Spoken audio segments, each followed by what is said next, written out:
Glória a Deus. É impossível estar feliz com o Senhor, né? É um culto como esse que nós vemos não é quantidade, mas é qualidade.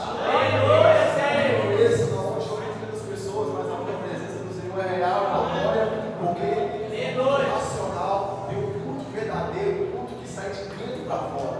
Não é um culto simplesmente um mais uma noite, não é por obrigação, é por amor, é por prazer. E quando as coisas são feitas por amor, são feitas por prazer, as coisas fluem, as coisas acontecem e Deus agrada, a presença do Senhor manifesta na vida da igreja. Que nós possamos todos os cultos ser melhores, que nossos cultos sejam cultos racionais, cultos onde nós nos entregamos verdadeiramente ao Senhor. Porque o Senhor quer de mim e quer de você sinceridade. A minha sinceridade, a sua sinceridade, ela move o coração do Senhor. A ponto dele mover os céus, mover a terra ao meu favor e ao seu favor. O Senhor está feliz porque você está aqui. O Senhor está alegre porque nós estamos aqui. Podemos agora estar em qualquer lugar. Estar em casa, assistindo filme, comendo uma boa janta. Mas nós estamos aqui porque nós sabemos que é um Deus que está no céu, que está lutando ao nosso favor, que está movendo os céus, que está contra o inferno, pelejando a todo momento, para que eu e você agora todo dia, para que eu e você todos os dias possamos levantar, lutar e pelejar, porque nós sabemos que a nossa vida não é assim aqui. Estamos aqui de passagem, sabemos que há um destino e há um lugar que nos espera. Deve nós vamos estar. Nós precisamos lutar, nós precisamos perseverar e continuar crendo que o Senhor é conosco. Amém. Ele está comigo e com você até a consumação dos séculos. Amém. Eu convido você a abrir comigo em João. Evangelho segundo escreveu João, capítulo 8, versículo de número 32. Um versículo muito conhecido. Evangelho segundo escreveu João, capítulo 8, versículo de número 32.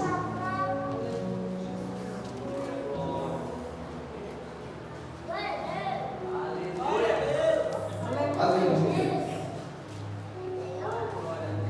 Glórias a Deus.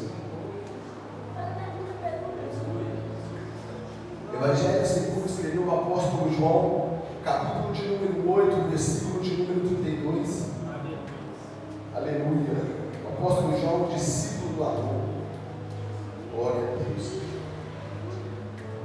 Antes de ler a palavra, eu quero convidar aqui na frente, fazendo um favor, todos os jovens da igreja de 13 aos 30 anos de idade. Fazendo um favor. De 13 aos 30 anos de idade, por favor.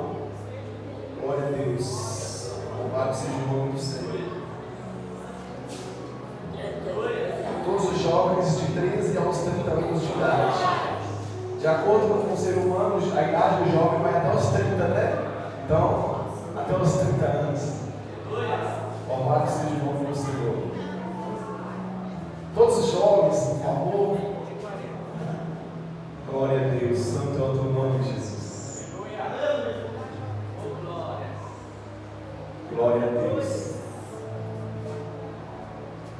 Deus seja louvado. Aleluia.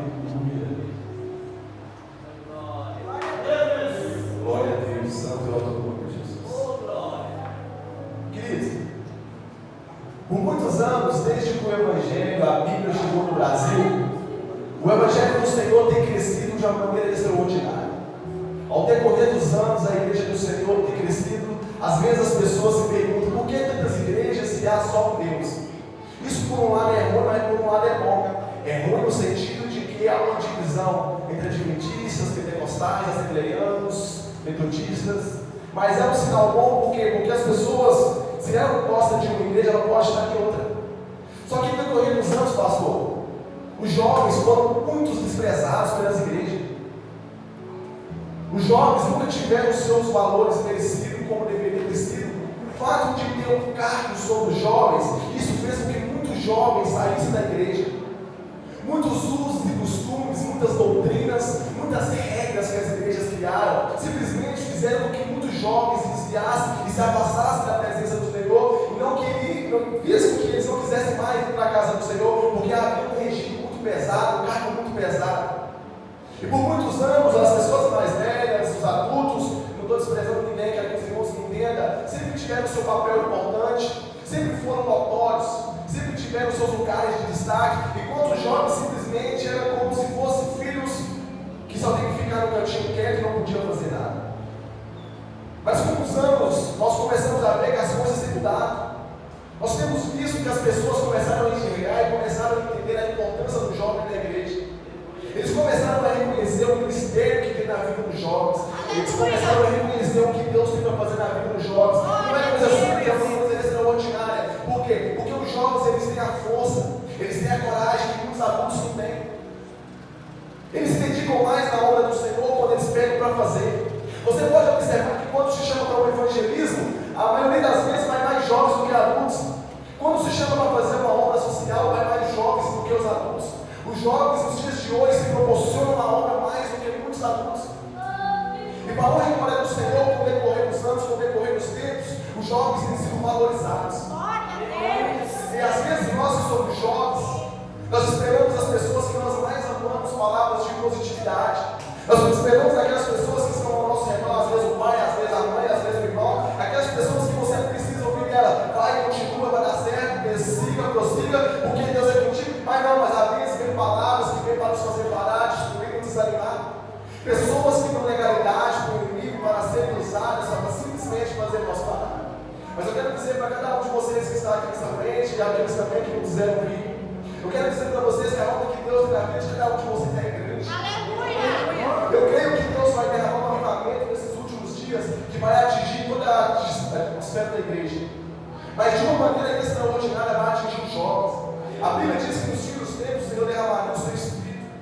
Os velhos sonhariam, os jovens profetizariam. Quando nós vamos ver na Bíblia, nós vamos ver o Senhor usar os jovens de uma maneira extraordinária. Nós vamos ver José, desprezado pelos seus irmãos, ainda jovem, com 17 anos, vendido como escravo. Nós vamos ver Davi, o mais novo da casa. Enquanto seus irmãos estavam em casa descansando, ele estava no pasto, cuidando de ovelhas, ele estava trabalhando. Quando nós vamos ver os apóstolos de Jesus, os discípulos de Jesus, nós vamos ver que o mais velho tinha 30 anos. João, agora nós vamos ver o Evangelho daqui a pouco, era mais novo. Jovens que estavam dispostos a estar mais próximos do Senhor. A Bíblia diz que João deitava nos seios do Senhor para descansar. E eu creio, eu vejo na vida dos jovens, pastor, nos dias de hoje, principalmente os que aqui estão, uma sede, uma vontade de fazer a obra, de ganhar a pessoa, uma sede, uma vontade de ir propagar o Evangelho do Senhor. Algumas pessoas não estão observando, não estão enxergando, mas nós estamos enxergando, nós estamos vendo. Eu quero dizer para cada um de vocês, que o que Deus vai fazer através da minha vida e da sua de cada um de vocês é algo extraordinário. Eu quero dizer para vocês que o que o Senhor vai fazer neste ministério é algo sobrenatural. Nós ainda vamos fazer pessoas levantar de cadeiras de rodas. Nós ainda vamos fazer mortos ressuscitar. Nós ainda vamos ver pessoas que já estavam dentro de morte voltar à vida. Nós vamos fazer pessoas que já estavam com sonhos destruídos voltarem a sonhar. Porque Deus vai derramar uma graça sobre a vida da vida de cada um de nós. Eu quero dizer para vocês, não dê ouvido porque estão falando. Não dê ouvido porque estão dizendo.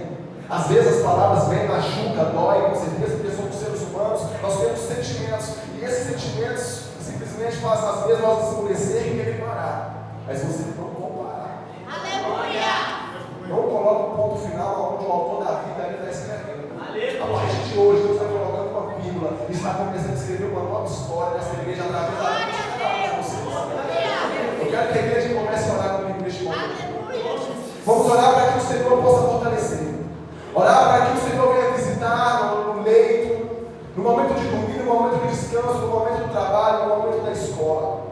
O inimigo tem se levantado, tem tentado destruir os nossos jovens, tentado tirar os nossos jovens das igrejas, levar para a prostituição, para o mundo das drogas.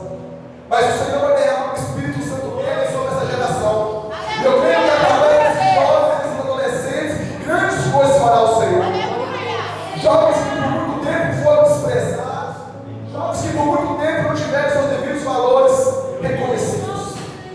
Hoje nós estamos fazendo um culto aqui onde nós sentimos a presença do Senhor com 4 jovens cantando e louvando o nome do Senhor. Agora um jovem de 24 anos vai subir a tribuna e vai pregar a palavra do Senhor. Se você não está vendo, estou vendo, vai Deus ter operado, Deus está fazendo e Ele vai fazer ainda mais. Porque Ele é Deus, Ele é o dono da obra, é Ele que conduz, é Ele que escolhe, é Ele que decide. Para que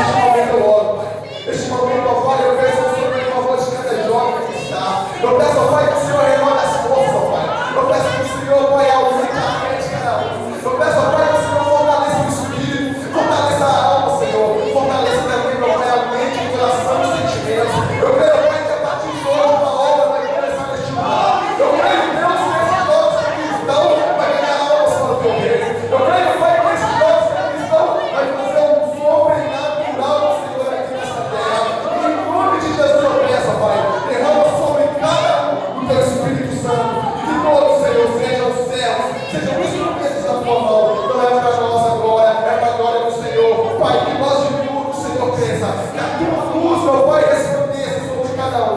É o que eu te peço, Senhor. E te agradeço. Em nome de Jesus, tem crentes, amém? Amém. Glória a Deus, pode sentar em nome de Jesus.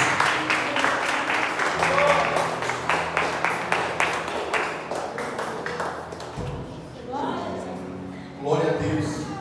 Evangelho segundo escreveu João, capítulo 8, versículo 32. Todos têm encontrado, amém? Amém. Glória a Deus. Vamos ler?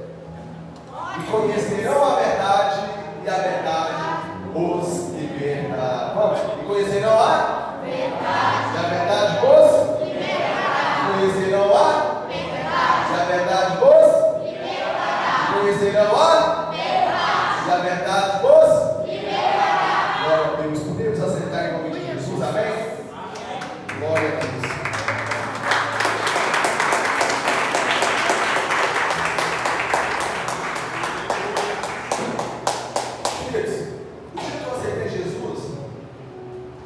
Profeta na casa.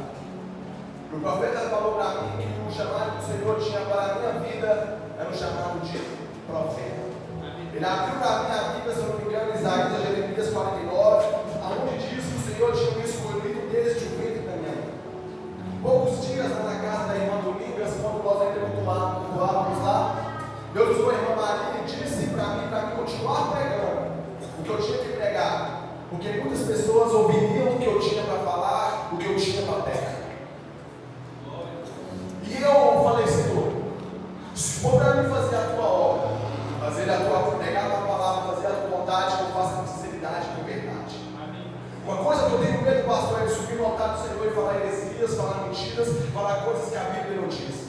Eu tenho muito medo de pregar aquilo que a Bíblia não fala. Porque eu sei que um dia eu vou passar nessa vida para a eternidade. E eu sei que depois dessa vida existe duas eternidades. Uma é morar com o Senhor e outra é ir para o inferno. E eu sei que eu vou prestar conta ao Senhor a cada uma das minhas palavras.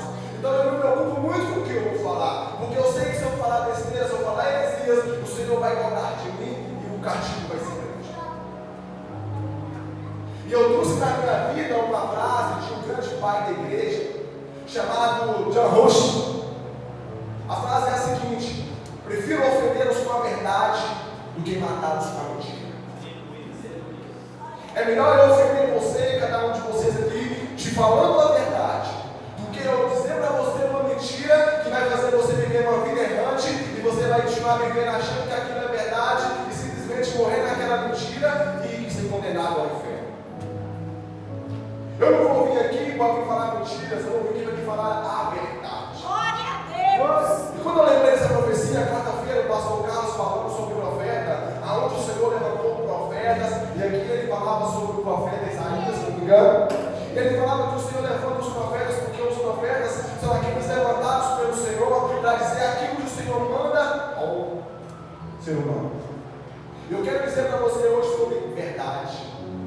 O que é verdade para você? Qual é o seu conceito de verdade? Qual é o tipo de verdade que você tem acreditado? É muito estranho porque quando nós vamos ver, eu tenho uma verdade, mas que às vezes para alguém é mentira. E às vezes a verdade para alguém, para mim, é mentira. E aí o ser humano começa a criar inimizades porque um quer acreditar na verdade do outro. Eles falam, a minha verdade, a verdade, a sua é mentira. Aí começa uma briga, começa uma contenda, porque os dois acreditam. Se você pegar o número 6 e colocar ele de cabeça para baixo, se você for uma pessoa do lado e outra pessoa do outro, para um é um 6, mas para o outro é um 9. Qual está certo e qual está errado? Verdades, verdades, verdades. Eu e você, como cristão, como servo de Deus, nós temos uma verdade que rege a minha vida e a sua vida, que é a palavra do Senhor. Eu já peguei aqui uma vez e falei sobre as 5 colunas da verdade que a Bíblia apresenta para mim e para você. A Bíblia apresenta para mim e para você as 5 colunas da verdade. A primeira coluna da verdade é Deus, o Pai, o Criador. A segunda verdade que nós conhecemos é Jesus. Ele mesmo diz: eu sou o caminho, eu sou a verdade, eu sou a vida. A terceira verdade que nós conhecemos é o Espírito Santo, aquele que está conosco todos os dias, chorando com gemidos inexprimíveis a meu favor e a seu favor. A quarta verdade que eu conheço na Bíblia é simplesmente os 10 mandamentos. E a quinta e última verdade que eu conheço é a palavra de Deus. 5 colunas da verdade, se você se firmar nela, se você conhecer ela, você vai viver uma vida de santidade, você vai viver uma vida de progresso, você vai viver uma vida onde pessoas vão invejar e vão querer também ter essa vida, porque elas vão olhar para você e vão ver os frutos do Senhor na sua vida. O problema é quando a pessoa pega este livro, pega essa Bíblia, começa a ler, começa a estudar, mas não entende. Ou às vezes entende o contrário daquilo que realmente a mensagem está passando. Mas às vezes também tem pessoas que não lêem, que não procuram estudar, não procuram aprofundar, mas prega achando que sabe de tudo, achando que está certo, mas na verdade não está, porque nem sequer se preocupou em estudar e ler. Eu e você, como servos do Senhor, precisamos falar do amor de Deus, falar da palavra de Deus, mas nós precisamos falar daquilo que a Bíblia realmente quer dizer. A verdade liberta, a verdade cura, mas a verdade também dói. Todos que estão aqui dentro, sempre vai ter uma verdade que vai vir diante de você, sempre vai ter uma verdade que vai vir apontando para você, que às vezes você não vai gostar porque a verdade ela machuca, ela dói, e é difícil aceitar a verdade, porque quando a verdade é dita sobre as nossas vidas, sobre a minha e sobre a sua pessoa, é porque às vezes nós estamos fazendo algo errado, estamos escolhendo algo errado, aí alguém vem e diz a verdade, e às vezes por um momento de ignorância, por um momento de orgulho, nós nos fechamos nossos olhos, nós ficamos cegos e não queremos aceitar. Como é que pode pessoas conhecerem as 5 colunas da verdade, que é o Pai, o Filho, o Espírito, a palavra de Deus, os mandamentos, e essa pessoa não ser liberta? Como pode a pessoa ir nos cultos, sentir a presença do Senhor, escutar os louvores, levantar a mão, dar glória, dar aleluia, e simplesmente não ter uma mudança de vida, não viver a verdade que este livro fala? Satanás conhecia Deus Pai, Satanás conhecia o Deus Filho, Satanás conhece o Espírito Santo, Satanás conhece os mandamentos, Satanás conhece a palavra, mas Satanás nunca foi liberto. Satanás nunca mudou. Desde o momento que ele caiu, ele sempre continuou na perversidade e no pecado. Mas por que Satanás nunca mudou? Por que Satanás sempre continuou no erro, no pecado, na mentira? Simplesmente porque ele nunca se firmou na verdade. Simplesmente porque ele não aceitava a verdade. Ele não aceitava que Deus era maior do que ele. Ele não aceitava que havia um ser mais poderoso do que ele. Ele não aceitava que ele era criatura e que havia um Criador que o tinha criado. A Bíblia diz para mim e para você que Satanás dizia no seu coração que subiria acima das altas nuvens, acima dos céus, estabeleceria o seu trono e seria semelhante ao Altíssimo. Ele não aceitava ser criatura, ele não aceitava ter alguém maior do que ele, e por isso ele quis um dia tentar tomar o lugar do Senhor. E ao tentar tomar o lugar do Senhor, nós vamos ver que houve uma guerra nos céus. A Bíblia fala que Satanás foi banido do céu e junto com ele arrastou 1/3 parte dos anjos. 1/3 parte é, a cada 3 anjos que havia no céu, ele levou com ele uma queda desastrosa. Ele podia estar até hoje. A Bíblia diz que quando o Senhor criou Lúcifer, nele o Senhor criou a música. Historiadores contam que cada passo que Lúcifer dava, saía de dentro dele sons. Saía sons que faziam com que louvores eram entoados ao Senhor. Satanás era um anjo de luz, o portador da luz. A Bíblia diz que ele era o mais formoso dos querubins. Pensa num cara que tinha um cargo extraordinário no céu. A Bíblia fala que ele era lindo, que ele era formoso. Um cara que carregava dentro dele o louvor. Um cara que carregava nele a luz. Mas por um momento de deslize, por um momento de orgulho, por um momento de inveja, se deixou cair no pecado. Depois nós vamos ver também Adão. Um cara que tinha tudo para viver a melhor vida sobre a terra. Adão era feliz demais. Adão não tinha que se preocupar com nada.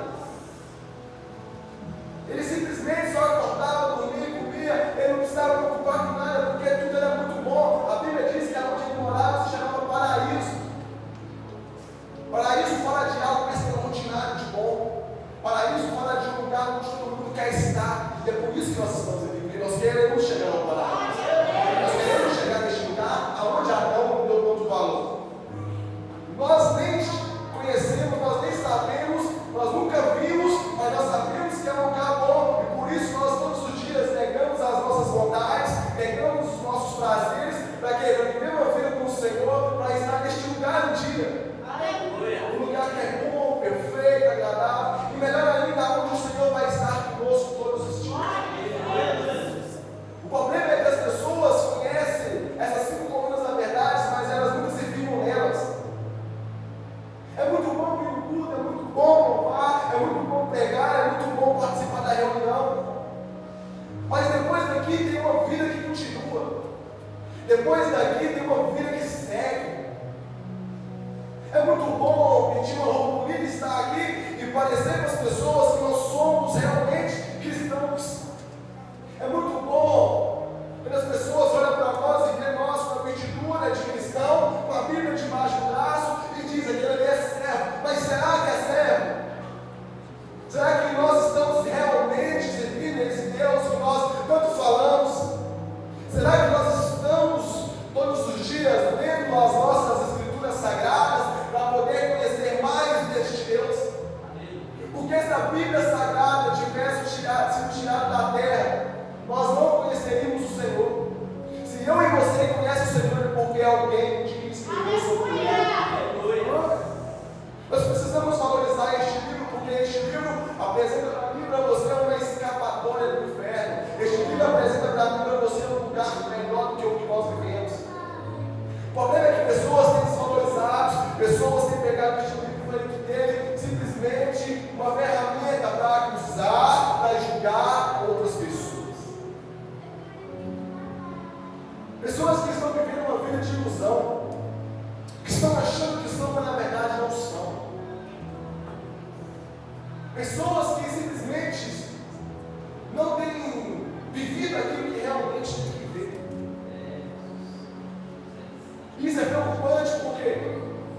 Porque se a pessoa não consegue viver o que a palavra diz, ela não vai conseguir chegar no objetivo principal, que é ir para a glória.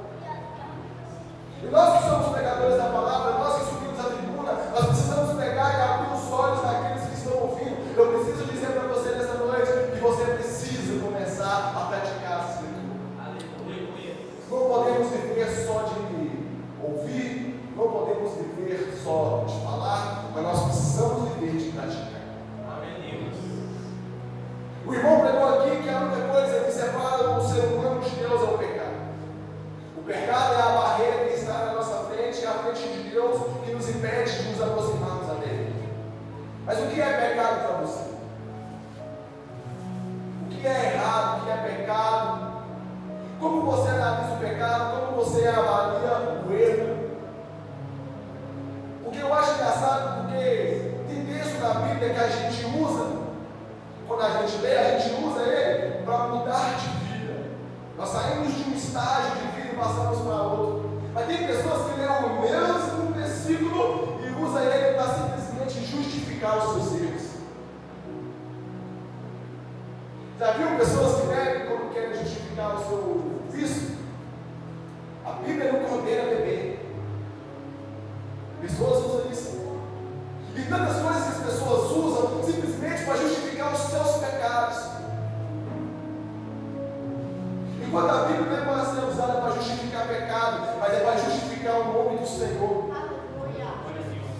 A Bíblia é uma ferramenta que ela pode trazer vida e abundância, mas que também pode trazer morte e luto.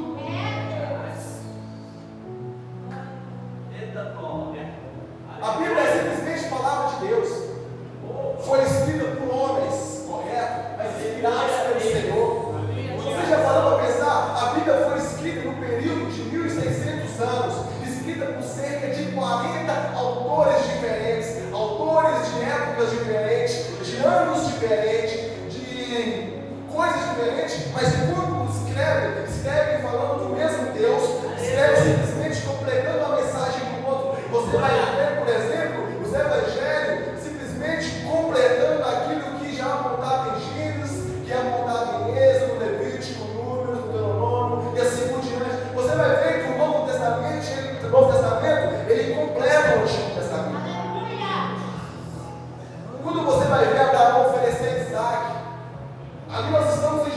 simplesmente o sacrifício que já apontava para o Messias que viria.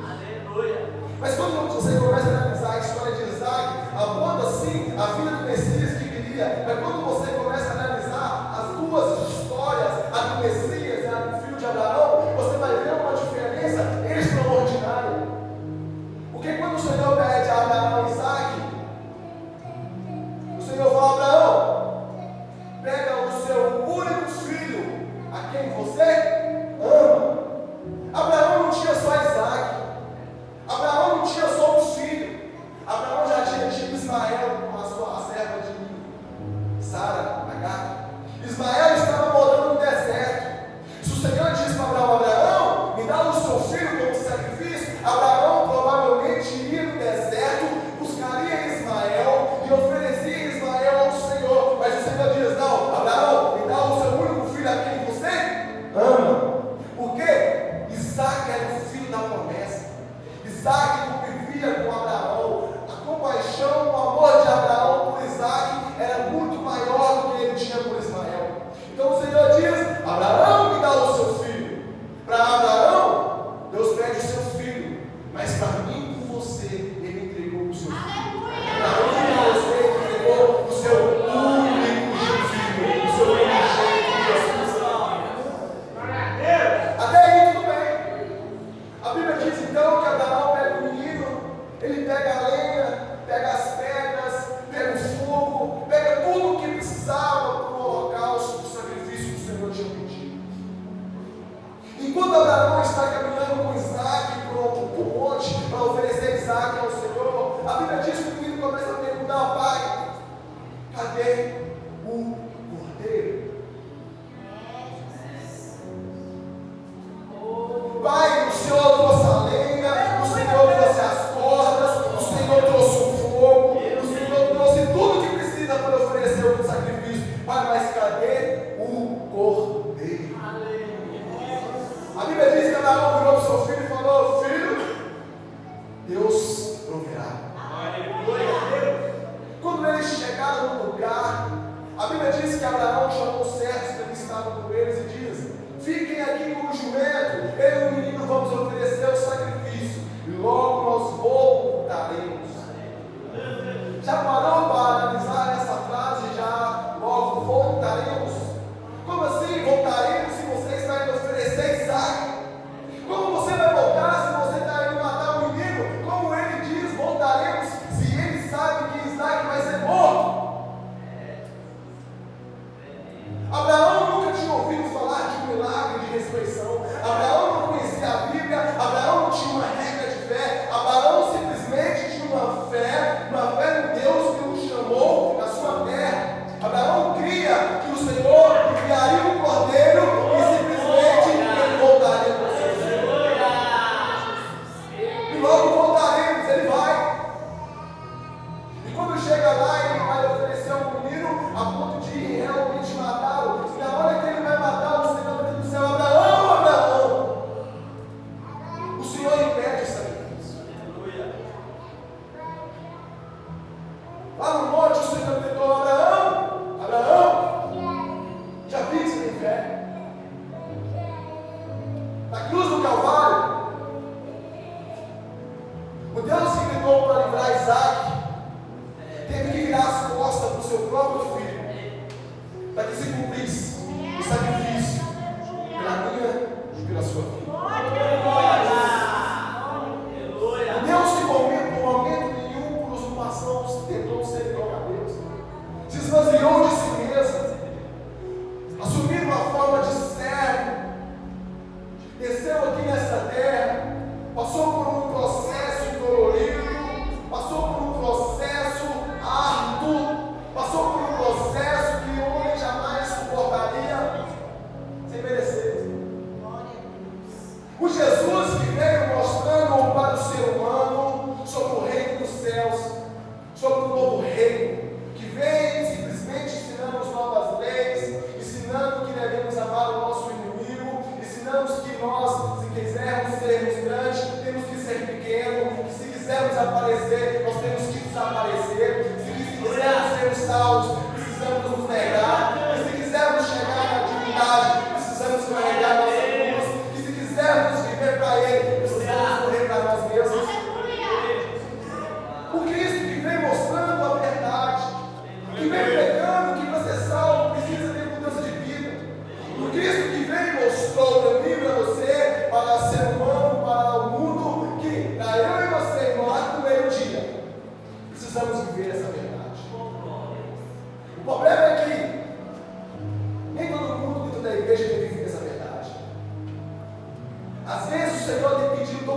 para mim. Às vezes o Senhor está pedindo pouco para você. O Senhor não está pedindo o seu filho como sacrifício. Ele está pedindo que você o ame. Ele está pedindo que você cuide. Ele só pede que você dê amor. Ele só pede que você ensine ele o caminho que ele deve andar. Ele só pede para você, para que você traga o seu filho para a casa dele. Ele está te pedindo o seu filho como sacrifício. O Deus que negou a sua glória, que largou os céus, largou toda a divindade, um lugar onde ele é adorado, é proclamado. A Bíblia diz em Isaías 6 que os anjos cantam: Santo, Santo, Santo é o Senhor, onde a terra chega a tua glória. Sabe o que é isso, irmão? É Deus sair do lugar mais bom que já existiu e vir para um lugar onde ele seria cuspido, humilhado e rejeitado por seres humanos feitos de barro. Já parou para pensar? A maior humilhação não foi o cuspe, não foi o tapa na cara, não foi as calúnias, os xingamentos. A maior humilhação de Cristo foi largar a divindade e descer sobre essa terra para morrer comigo. O problema é que nós costumamos valorizar só aquilo que não tem valor. Lembra de Judas? A Bíblia diz que uma mulher entrou na casa e começou a lavar os pés de Jesus com um perfume muito caro da época. O perfume era estimado em 300 moedas. A Bíblia diz que enquanto aquela mulher lavava os pés de Jesus, Judas entrou. E quando Judas entrou, Judas disse: por que não vende esse perfume e reparte o dinheiro com os pobres? Vale 300 reais, vale 300 moedas. E quando Judas foi trair Jesus, ele traiu Jesus e vendeu Jesus por 30. Judas deu mais valor em um perfume do que no Cristo Salvador. Judas deu mais valor em algo da terra do que algo do céu. O problema é que nós também estamos fazendo muito isso nos nossos dias, pastor. O problema é que quando nós começamos a observar e a ver a vida que os irmãos levam, porque a Bíblia fala que nós temos que observar, irmãos. A Bíblia fala que nós temos que vigiar, orar. Nós temos que analisar tudo que acontece ao nosso redor, no nosso convivente, na nossa casa, na nossa igreja, no nosso trabalho. Nós precisamos olhar e observar o que as pessoas estão falando, o que as pessoas estão fazendo, para que eu e você possamos chegar até as pessoas e dizer o que elas precisam fazer para mudar. E quando nós começamos a olhar, quando nós começamos a ver, enxergar, nós estamos vendo as pessoas tendo mais valor nas coisas da terra do que nas coisas do céu. Tem muitos Judas hoje. Tem muitas pessoas que a gente não pode nem confiar de contar um segredo, porque se nós contarmos para essa pessoa um segredo, todo mundo fica sabendo. Tem pessoas que a gente não pode colocar nem dentro da nossa casa, porque se nós colocarmos dentro da nossa casa, começa a desejar tudo aquilo que nós temos com inveja. Tem pessoas que estão ao nosso redor, que convivem com nós no dia a dia, que às vezes nós queremos nos afastar, simplesmente porque são pessoas que estragam ira, tragam contenda, tragam divisão. Mas nós temos que afastar. Não porque é bom, mas é para o nosso próprio bem. Porque se você não afastar, essa pessoa uma hora vai te matar, vai te desanimar na fé. Uma hora essa pessoa vai dizer algo que vai fazer você querer parar de caminhar. Uma hora essa pessoa vai fazer algo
assim como Jesus, independente se vão estar com você na hora que você mais precisa ou não, continue até o final.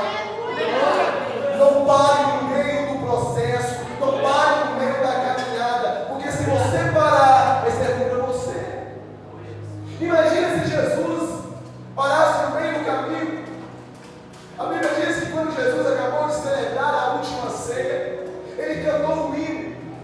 Jesus já estava agoniado, porque ele sabia que o sacrifício estava perto. Jesus já estava meio abatido. Agora, na última ceia, ele acaba de revelar quem seria o traidor, Judas. Ele diz: Judas, vai, faz o que tem que fazer, vai. Jesus está triste porque ele está vendo alguém que ele tanto ama indo traí-lo. Só que Jesus canta um hino. O problema nosso é que no momento desses, nós não cantamos hino. Nós vamos para as redes sociais e postamos dieta, nós postamos para os outros, postamos nos grupos, começamos a mandar para um para outro. Fulano fez isso comigo, fulano falou isso comigo, e eu estou triste com eles, estou desanimado e vou parar, eu não vou mais lá. Jesus não saiu contando para todo mundo, nem os outros 11 discípulos entenderam que o próprio Judas iria trair Jesus. Foi algo tão secreto na vista deles que eles não conseguiram enxergar que Judas trairia Jesus.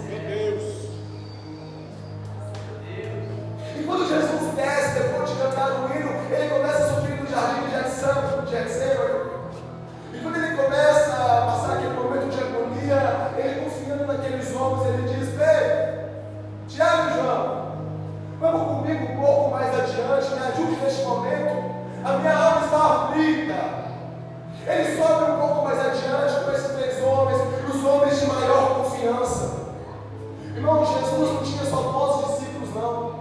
Quando Jesus subiu aos céus nas nuvens, em Atos 1, a Bíblia diz que havia cerca de 500 discípulos. No dia de Pentecostes, descido do Espírito Santo, haviam 120. Na hora dele enviar uma missão, ele enviou 70. Para caminhar com ele, todos os dias, tinha 12. Para ir com ele em alguns momentos reservados, como curar a filha de Jairo, como orar com ele no jardim de Getsemane, era 3.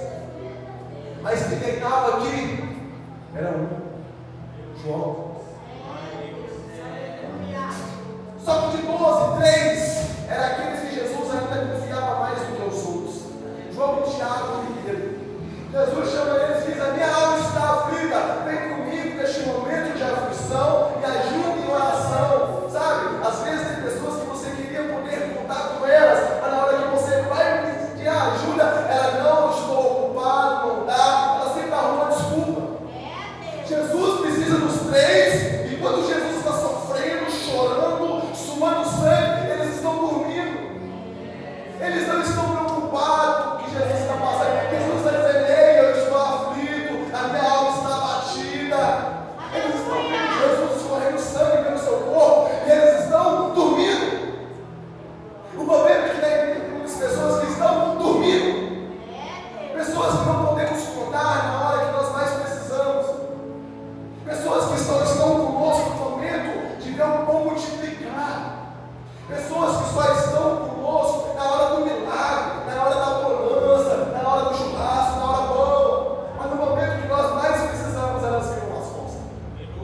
Jesus está aflito e eles vêm e vão dormir. Jesus ora, Jesus volta para aqueles dormirem e diz: ei, vocês estão dormindo, não podeis orar comigo 1 hora. Jesus volta de novo, começa a orar, e quando Jesus volta de novo, eles estão do mesmo jeito. Ele vai de novo orar comigo, e ele vai e volta de novo, e pega eles dormindo de novo. Tem muita gente que está do mesmo jeito, passando ano e ano, sai ano e ano, as pessoas estão do mesmo jeito. Parece que as pessoas não gostam de dar um salto à frente, parece que elas gostam de andar e parar. Nós não podemos parar neste momento, nós estamos vivendo um momento onde Deus vai começar a fazer coisas extraordinárias, mas Ele só vai fazer na vida daquele que está disposto a fazer.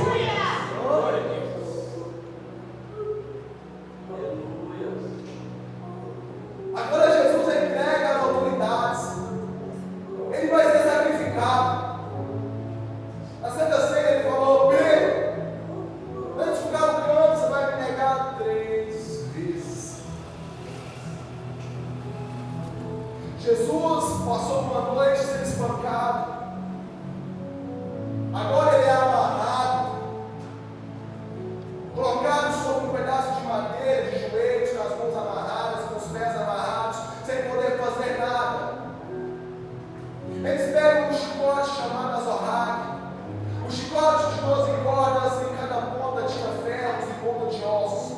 Com esse chicote eles começam a bater em Jesus, e a cada chicotada que Jesus tomava, pedaços da sua pele saíam, feridas eram abertas.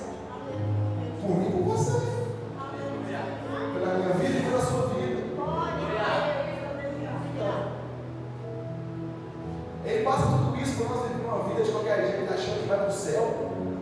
Pastor, tem muita gente que está indo para a igreja, mas está caminhando para o inferno. Essa é a verdade. Vem para a igreja, mas o destino não é o céu, é o inferno. Porque está achando que está vivendo uma vida, a presença do Senhor verdadeira, mas não está sendo enganado pelo quê? Por causa da ignorância, do orgulho. Se acha o dono da verdade, se acha melhor do que as outras pessoas, não aceita a correção, não aceita ser exortado, não aceita a verdade, simplesmente por causa de um sentimento de orgulho, o mesmo sentimento que brotou no coração de Satanás, que fez ele cair do céu. Cuidado, porque o sentimento que brotou no coração de Satanás e fez ele cair do céu, se esse sentimento estivesse implantado no seu coração, ele vai te impedir de subir do céu. A Bíblia diz que a porta é estreita, estreita, estreita. Só passa você, só você. Sua casa não vai, seu carro não vai. Nada do que você tem vai. Mas as coisas que você faz, seja bem ou seja mal, elas vão. Ou pela porta larga ou pela porta estreita. Jesus diz que para mim não você tem recompensa. Se nós fazemos aquilo que é a vontade dele, mas se você estiver fazendo aquilo que não é a vontade dele, passar de lado no inferno.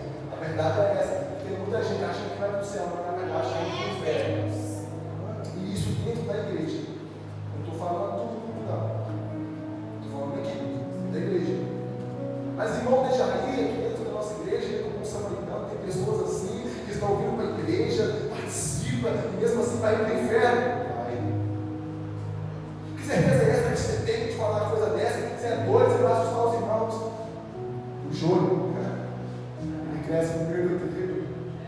Ele até cresce, mas não dá fruto. Ele até cresce, mas vai ser queimado no fogo. Eu não posso falar para você que todo mundo aqui tem que ser salvo. Não posso. Se eu falar isso, eu sou hipócrita. Se eu falar isso, todo mundo aqui dentro vai ser salvo, eu sou um mentiroso. Mas eu também não posso falar se você vai ou se você não vai. Porque isso não depende de mim, depende de você. Aleluia! Depende de eu explicar para você. Depende de você, depende da sua necessidade de querer ir para a glória e morar com o Senhor. Depende do seu comportamento, depende da sua vida diária, depende da sua dedicação a serviço de Deus. Mesmo que tem pessoas dentro da igreja que às vezes vai falar algo que vai te fazer querer parar, mesmo que dentro da igreja tem pessoas que se levantam contra a sua vida só para tomar o seu carro, tomar aquilo que você tem, mesmo que se levante pessoas para fazer você parar, não pare.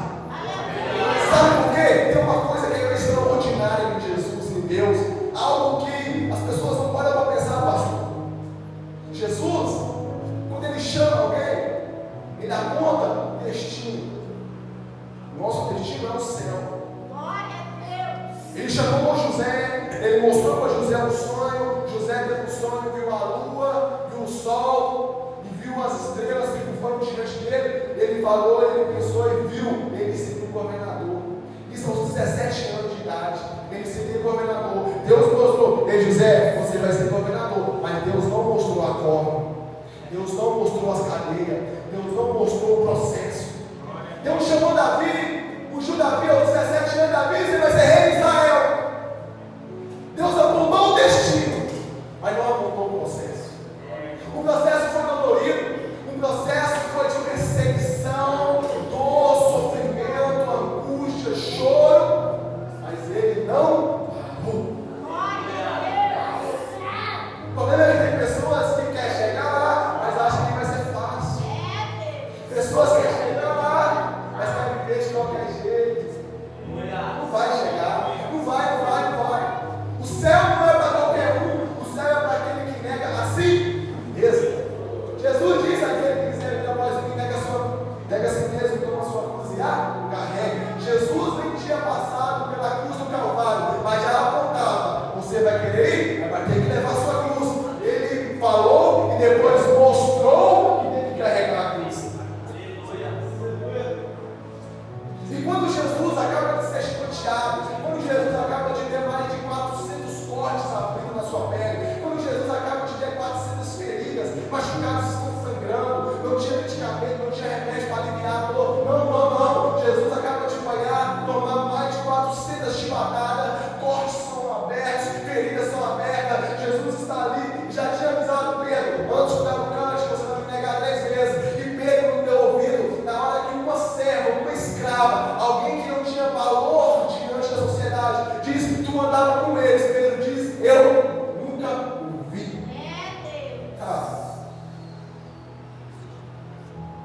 Tem muita gente que diz caminhar com Jesus, mas na hora que está com os amigos, só sai bobagem da boca dele. Tem muita mulher que diz que serve o Senhor, que está com o Senhor, mas que na hora que está com a rodinha com as amigas, só sai fofocas, mentiras, contentas. E Jesus já avisou que para essas pessoas tem um destino chamado inferno. Jesus já deixou escrito, já deixou avisado. Se você viver uma vida assim, tu sabes. Se você não sabe disso, é porque você não está com a Bíblia. Você não está se preocupando com a verdade. Pedro negou Jesus por uma criada, por uma serva inútil diante da sociedade. E você está negando Jesus simplesmente por uma vida rasteira, uma vida que não vai te trazer benefício algum.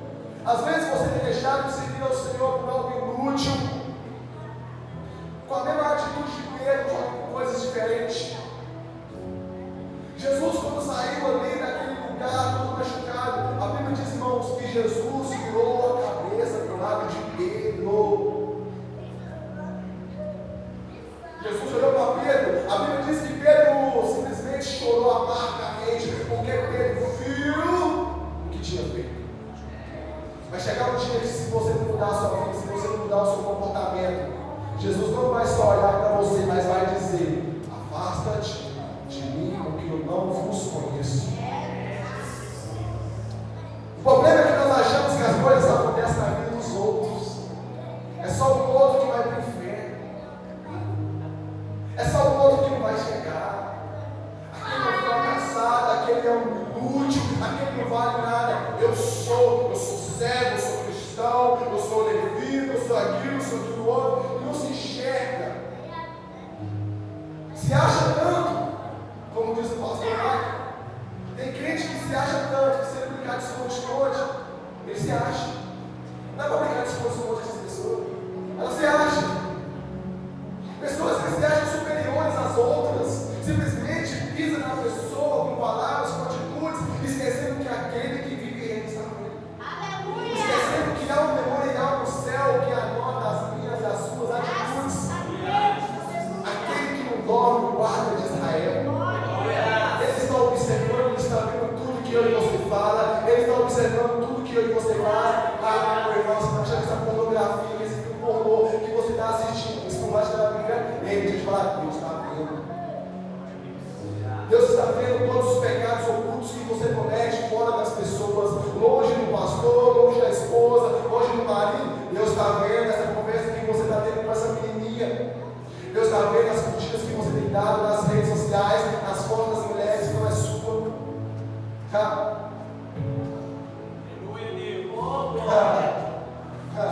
Aleluia! Irmão, no céu é o lugar onde mais se adora. Na terra é o lugar onde mais se ora. No inferno é o lugar onde mais se clama. Sabe o que é clamor? Clamor é gritar em alta voz. Clamar não é você falar, é você gritar, sussurrar alto, a ponto de incomodar pessoas que estão perto de você, de tão alto que você gritou. No inferno, pessoas estão clamando: Deus, me dá mais uma oportunidade. Mas acabou, já era. Não tem mais oportunidade para quem está no inferno.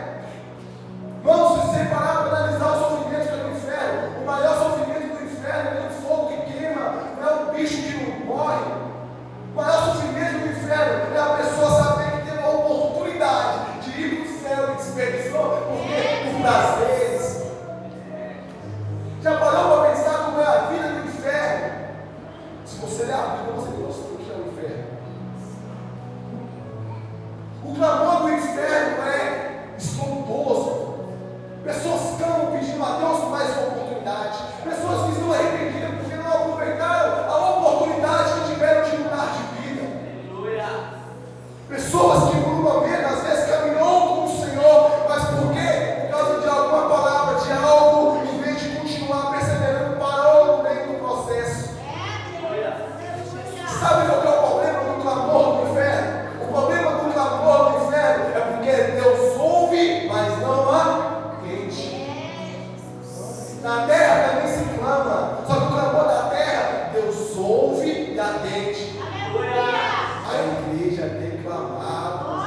Isso já era para ter acontecido há muito tempo, porque isso importa.